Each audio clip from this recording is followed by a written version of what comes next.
Hello and welcome everyone back to the channel. My name is Ryan, and today we're going to be talking about episode 1 of season 3 for House of the Dragon.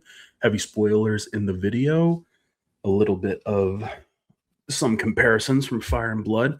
I'm not a self-proclaimed super expert on all of this, but I am still a huge fan of A Song of Ice and Fire, since you guys don't know that already about myself. So let's have some fun, talk about House of the Dragon, and let's get started. Before we get into the video, though, please make sure to like, comment, share, and subscribe to my channel. I greatly appreciate it. So for this review, we are going to go over the entire scenario of the episode, each things that happen. We'll talk a little bit more about some of the spoilers from Fire and Blood and what they might choose to put into the show.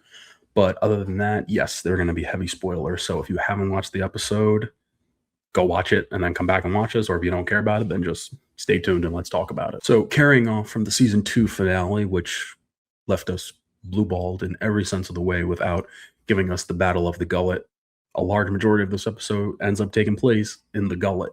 But first we start off with Rhaena and Sheep Stealer in the Vale. Rhaena finally ends up getting to ride Sheep Stealer and is clearly completely out of her element. She has no idea what she's doing. It's definitely not How to Train Your Dragon in any sense of a way.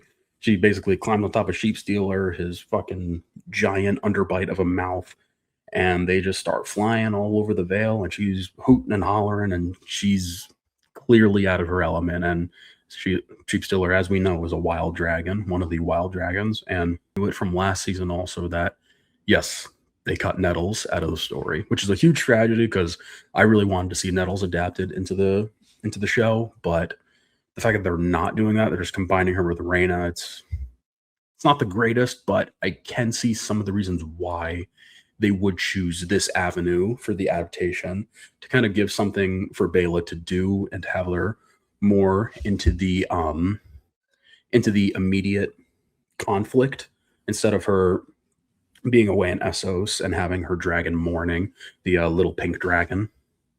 And instead, she gets Sheep Stealer, but sadly no Nettles. And it's a little odd too, because I don't know, I really wanted to see Nettles and see like a dragon taming that didn't have any sort of relation to like magical Valyrian blood. Although it is heavily theorized that Nettles actually does have some Valyrian dragon blood in her. But I just thought it would have been so much cooler if we actually saw Nettles like gaining the trust of Sheep Stealer by killing the sheep and bringing it to Sheep Stealer. I thought it would have been really cool. But nevertheless, this is what's going to be happening in the show going forward. Rhaena will be taking over the role of Nettles, so that's just what it's got to be then. Moving forward, we end up going back to Alicent and Aemond back in King's Landing. She finally returns after her little rendezvous journey to go and talk to Rhaenyra last season in the finale, which still did not make a whole lot of sense to me, but I digress. It's pretty clear, too, that Alicent did not expect Aegon to flee the kingdom, basically. He was taken by Larys, kind of smuggled out of the city before Alicent could fulfill her plans of letting Rhaenyra basically take King's Landing in one fell swoop, sacrifice up her son Aegon to her, and that was going to be it. And Larys pretty much fucked up those plans, and now she has to deal with Aemond, and she's the one who actually gets him to flee King's Landing and go to Harrenhal to, I guess, to preserve his life, I would say so. And then we get probably the most awkward scene I've ever seen in a Game of Thrones show, which says a lot, because there have been a lot of really fucked up things that have happened in Game of Thrones and House of the Dragon. Aemond just straight up just smooches his mother, just full-blown incest, Habsburg jaw, British Targaryen inbreeding bullshit, full-blown on display. I mean, it was hinted at last season that Aemond had a type for older women who resembled Alicent, his mother, so he definitely has kind of like that Oedipus complex. They've been kind of showing the dichotomy between him and Daemon, where Daemon kind of has mommy issues. He craves the validations from Alyssa Targaryen, who he doesn't even remember. I mean, she died when he was about 3 or 4 years old. And it's interesting to show the dichotomy, because we see like in Harrenhal last season, in season 2, Daemon having that full-blown sex dream with his mother, and now, you know, he was repulsed by it, but now we're seeing with Aemond, like, he's actively pursuing it and trying to make her as uncomfortable as possible. Olivia Cook's acting in that scene was great. I mean, The acting overall in this episode was just really, really well done. I thought everyone did a phenomenal job. We got some more bonding time too with Corlys Velaryon and his son Alan of Hull. We see them across the sea getting ready for the Battle of the Gullet, essentially, and they run into the Triarchy, run by Admiral Lohar and Tywin Lannister. And for the last like 30 or 40 minutes of the episode, we finally get the Battle of the Gullet, the full build up that we had back in season 2, all the way until episode 8, where they were building up the Gullet. We didn't get the Gullet, and now we finally end up getting it. Once Bela comes back to Rhaenyra know what is happening, she's so eager and she's so like just ready to fight. She ends up getting ready to go, and then her son Jace says absolutely not. Has Sir Lawrence basically bar the gates, lock her up in her room, and then he's the one who flies out. And that's when my heart started to sink. And like I said, if you've read Fire and Blood, you know what happens in Jace's demise. And I had my fingers crossed the whole time. I was like, man, I really, I know they're gonna do it, but like it still hurt all the same when it ended up happening. It really did. Sheepstealer ends up joining the fight with Bela. Ends up joining the fight with Bela and Jace, essentially. And considering that he's a wild dragon, he just starts burning the Velaryon fleets. He starts burning the Triarchy fleets. He has Rhaena has absolutely no control whatsoever with Sheepstealer, which I was a little annoyed with the fact that Rhaena just brought Sheepstealer into the Battle of the Gullet just willy-nilly, thinking that, she knew this wild dragon for about 2 hours and she thought like they were just besties and that was just going to be the end of it. And she essentially, in a way, did cause the death of Jacaerys Velaryon, sadly.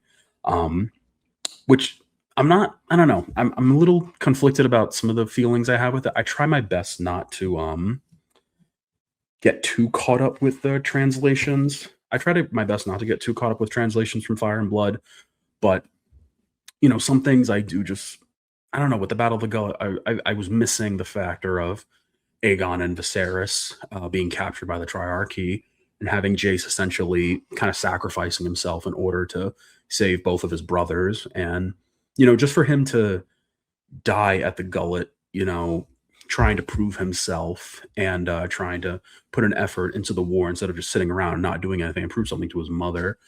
It was still tragic, but the fact that they didn't have the factor of Aegon and Viserys in there and Storm Cloud coming over, I don't know. I felt like it kind of cheapened the emotional punch a little bit. That's at least how the fact that we finally got like a proper naval battle in Game of Thrones, because we didn't get that with fucking Euron Greyjoy in season 8. The fact that we got that with the Triarchy, and we got that with the Triarchy and Corlys Velaryon's fleet, I thought was fantastic. I was riveted. I was fucking glued to the screen constantly when the once the Gullet got into motion, I got really, really hooked into it. Some of like the story things that they changed around, the writers for House Stark, and I was a little bit mixed on, but for like spectacle and action and even some of like the emotional punches, I was still like very much enjoying it though.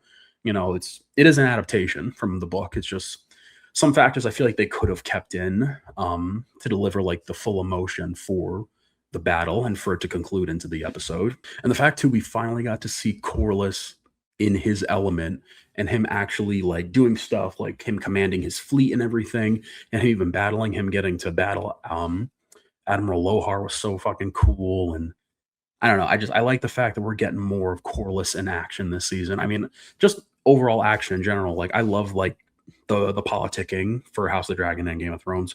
But for me, like, especially with like how season 2 was, it kind of like was meandering in a way.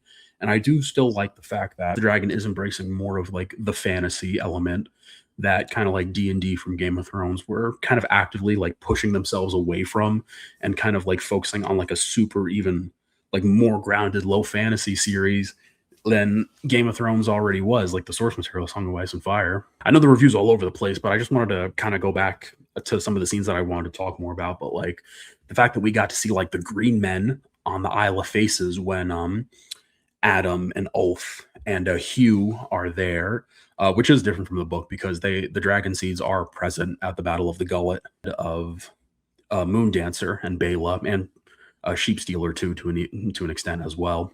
Well, Nettles too, but Rhaenyra's fucking Nettles now. So I'm kind of interested what they're going to do with Adam and Hugh and Ulf in Harrenhal, like because we see them finally meet Alice Rivers and then kind of have that encounter with the Green Man was fucking cool. I do enjoy that Ryan Condal and the writers are still embracing like a lot of the lore from the source material. You know, some of like the qualms that I have with the storytelling of like what they choose to omit from the adaptation, they like throw in like a deep cut from the lore, and then I'm just like, oh, I might have to forgive that because that shit's really fucking cool. So yeah, Alice with the dragon seeds. I find that very interesting because I'm wondering if Alice is actually the one who gives the prophecy to Hugh Hammer, if that kind of like manipulates him into his betrayal to Rainier. We're in heavy spoiler territories if you didn't realize that now, but we're talking heavy, heavy spoilers for Fire and Blood right here. If they choose to adapt this, but this is what I'm thinking is I definitely think that Alice might play a part in getting especially Hugh Hammer because Hugh Hammer so far in the show is a little bit more admirable than he is in Fire and Blood, or at least how he's written in the source material. So I'm wondering if she does have that connection because why else would would they put the dragon seed specifically in Harrenhal around that time when they could have been at the gullet? So I feel like that's definitely going to play like a big part into eventually when they spoilers spoiler alert when they do end up betraying Rhaenyra and the entire Team Black faction, essentially. Even to like just getting to see Damon back in action, like him not stuck in Harrenhal all of season two, like he was. Even though I will say, like Harrenhal for me, like season two, like I know a lot of people shit on it. I actually really enjoyed the Harrenhal storyline. I thought it was really interesting to kind of dive more deeper into the Rogue Prince's mindset and just kind of break him down a little bit more. I did enjoy that a lot. Was he there for too long? He definitely did overstay his welcome, but I just love the fact that we got to see him, you know, in action fighting the Lannisters. We see um Daemon's army and the Rivermen like hacking the heads off of the battle lions that the Lannisters use, which was brutal and pretty sad, but kind of cool. He's like the prop fucking lion head, kind of just getting chopped, and I don't know. I thought that was kind of morbidly funny. You know, we just see Daemon in action. He's just kind of like it looks like he's just strolling in the park with Dark Sister, just murking Lannister soldiers. I thought it was so cool. Him covered in blood and his fucking cool Targaryen armor, and you see the psychic bond with him and Caraxes in the background when Oscar Tully vouches for him to kind of dig graves for all the Rivermen, and Damon's like, burnt flesh won't carry plague. Caraxes will take short work of these. And we see Caraxes right behind his shoulder, kind of psychically connected to Damon, just start just fireballing people. So that was cool. And then we get to see the Graybeards, the Starks come in.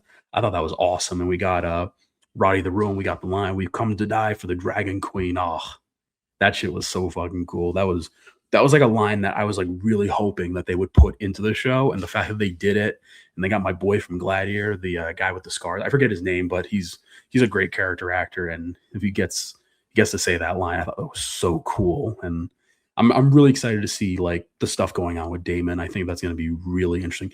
Him and Aemond, I'm excited to see like the parallel work that the two of them are going to be put into, because now we have Aemond going into Harrenhal essentially next episode. So I'm wondering if they're kind of going to do like a play on kind of Damon's arc in season two, but it's kind of be like maybe even like a more twisted, fucked up version of it for Aemond when he goes and he meets Alice Rivers, and like what's their relationship going to be like? Is it going to be like romantic like we saw?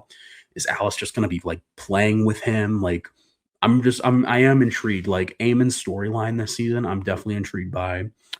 Damon's too. I didn't get to talk about Rhaenyra. She wasn't in the episode too much. She got sidelined again. This doesn't happen in the book, but yeah, Jace locks her in Dragonstone and goes to the Battle of the Gullet, and she's basically stuck there. And all she does is pick her fingers like Allison, like young Allison did, and she starts cutting up her dress. And she's like, if I didn't have the weak, feeble body of a woman, I have the heart. I have the heart of a king. And that's an interesting line that kind of reminded me, kind of like from Cersei's chapters, like her point of view chapters from the books. Cersei was kind of always like just self-hating herself and self-talking down. She was kind of like a female misogynist, kind of how they had her in the book. And they didn't do too much of that in Game of Thrones, but I don't know. I have some predictions. I feel like maybe Ryan Condal and team, they might start putting like a lot of like book characteristics into these characters now because I could see Rhaenyra when she like goes into her descent into madness, especially after Jace's death, because in Fire and Blood, it clearly states that after Jace's death, Rhaenyra, like something really broke inside of Rhaenyra. Like Luke's death was devastating and it fucked her up, but when Jace dies at the gullet, that like truly like breaks something in her psyche and like really like sets her down the path of where she just completely spoilers, she just completely loses it all. So yeah, it was a very good premiere for season 3. Some of the story changes I wasn't too fond of, but it's still an adaptation, so I'm not going to be too harsh on it because they already made so many changes so far from season 1 and season 2. But it's still fun to bring up Fire and Blood every now and then. The source material, it still does matter, but I'm not going to do too much comparisons or like drop my grades down too much because it's not like literally a 1-for-1 adaptation. I'm not going to do that. But so for me, I am going to give House of the Dragon season 3 episode 1, let's give it a 9 out of 10. Very, very good premiere. Like I said, some of the story changes for the Gullet I wasn't the biggest fan of, but it still did have me on edge with the action and the spectacle of it. Seeing a cool naval battle finally, and just seeing dragons on screen just makes me happy in general. So yeah, guys, that's my spoiler review for House of Dragons season 3, episode 1. Please make sure to like, comment, share, and subscribe to the channel. I greatly appreciate it. Next week, we'll be reviewing episode 2 and every other episode leading on to the finale. I believe it's the end of August. That's when it is. So stay tuned for more reviews, and I'll catch you guys in the next one.